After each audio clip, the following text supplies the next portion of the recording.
as the year changes,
so gracious on us, we are living.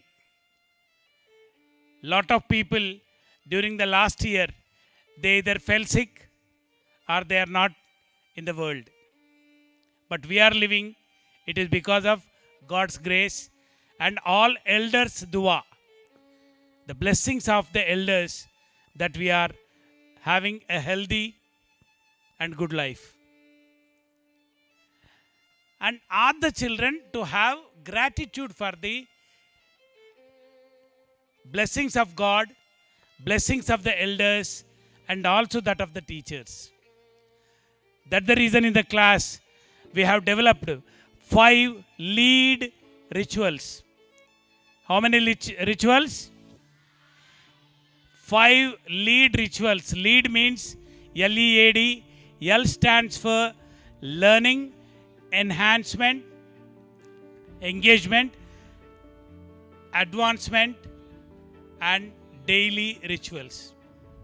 Learning, engagement, advancement, daily rituals. These rituals which start from greeting and gratitude. Teacher will greet the children. They greet the teacher in turn. And they show gratitude to each other. Teacher, because you are here, we are here to learn. Second one in the class will be the children will be taught something in the previous day and given some work to do. The teacher will be asking, Nana, have you completed your work? Yes, teacher, we have completed our yesterday's work. That is second ritual.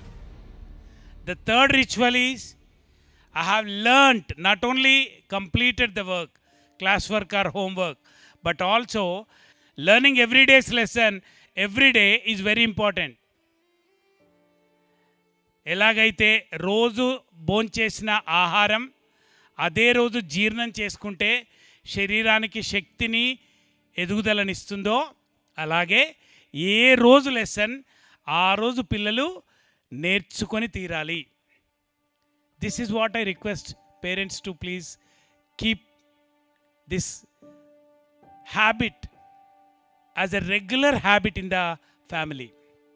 ప్రతిరోజు ఇచ్చిన వర్క్ని ఆ రోజు చేయటం, homework ఎందుకు ఇస్తారు అని అంటే క్లాస్లో నేర్పిన వర్క్ని ఇంటి దగ్గర మళ్ళీ కంప్లీట్ చేసి నేర్చుకోవడానికి. ఇది ఒక అలవాటుగా, ఒక హ్యాబిట్గా పిల్లల్లో పరిణమించాలి. And the fourth one is I have learned more than what is taught. Yes, పిల్లలకి ఎలాంటి అలవాటు మనం క్రియేట్ చేయాలంటే నేర్చుకున్నది సరిపోదు, నేను ఇంకా నేర్చుకోవాలి. I must learn more. ఈ కొటేషన్ ఉంటుంది కదా, దిల్ మాంగే మోర్. థమ్స్అప్ తాగిన తర్వాత ఒక్క థమ్స్అప్తో ఆగదు, నాకు ఇంకా కావాలి అని అడ్వర్టైజ్మెంట్ ఎలా ఉంటుందో అలాగే పిల్లలు కూడా ఇప్పుడు నేర్చుకున్న ఈ లెసన్ నాకు సరిపోలే, I need to learn something more in this lesson from some other source. ఎందుకంటే ఇప్పుడు net is available, internet availability ఉంది.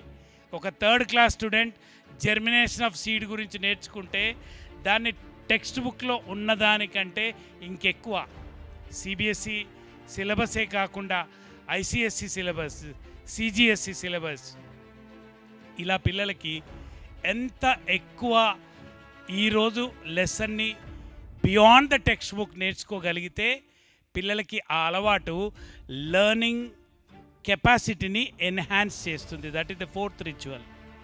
ఫిఫ్త్ వన్ ఏంటంటే I learned new lessons. I read new lessons before they begin.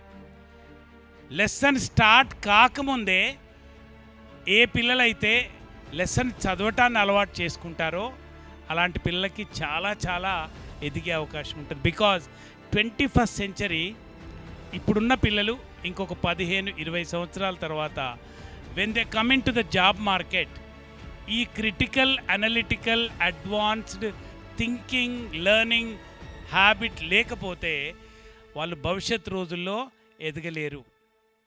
మా పిల్లలు ఎప్పుడు పాత పిల్లలు కలిసినా చెప్తారు, ఏం చెప్తారు తెలుసా? What we learnt in school has made us to be ahead in our company than others. ఎందుకంటే మన పిల్లలకి ఏం నేర్చుకుంటే లైఫ్లో ఇతరుల కంటే ముందుంటారో నేర్పే ఓయాసిస్ స్కూల్లో పిల్లలు చదివితే జీవితంలో ఎప్పుడు ముందుంటారు.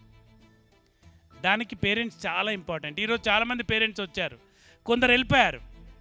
ఓపిక ఉండదు లేదు ఈ రోజుల్లో. పేరెంట్స్ కొందరికి ఓపిక ఉండట్లేదు. పిల్లల లైఫ్, పిల్లల భవిష్యత్తు కంటే ఇంపార్టెంట్ ఏముందండి? ఒక పాత సంవత్సరం నుంచి ఒక కొత్త సంవత్సరం, when you are moving from an old year to a new year, we're all like mindful. కొందరు ఒకవేళ సన్నగా ఉన్నారనుకోండి, నెక్స్ట్ ఇయర్ నుంచి నేను కొంచెం ఎక్కువ తినాలి, కొంచెం లావు కావాలనుకుంటారు. కొందరు లావు ఉన్న వాళ్ళు ఏమనుకుంటారంటే నెక్స్ట్ ఇయర్ నుంచి కొంచెం ఎక్సర్సైజ్ ఎక్కువ చేయాలి, నేను కొంచెం వెయిట్ తగ్గాలనుకుంటారు. హ్యాబిట్స్ ఉన్న వాళ్ళు ఏమనుకుంటారంటే నెక్స్ట్ ఇయర్ నుంచి నేను ఈ హ్యాబిట్ తగ్గించుకోవాలి, లేదా ఈ మంచి హ్యాబిట్ డెవలప్ చేసుకోవాలి. This is the time for resolutions. That is the reason we invited you to make good resolutions for the children. మన పిల్లల కోసం మంచి రిజల్యూషన్స్ని మనం ఎప్పుడైతే చేసుకోగలుగుతామో అసలు లైఫ్లో, నేను పేరెంట్స్ ఎవరైనా అడ్మిషన్కి వచ్చినప్పుడు ఒక ప్రశ్న సిల్లీగా అనిపిస్తుంది కానీ చాలా ఇంటర్నల్ మీనింగ్ ఉంటుంది, అడుగుతాను నేను.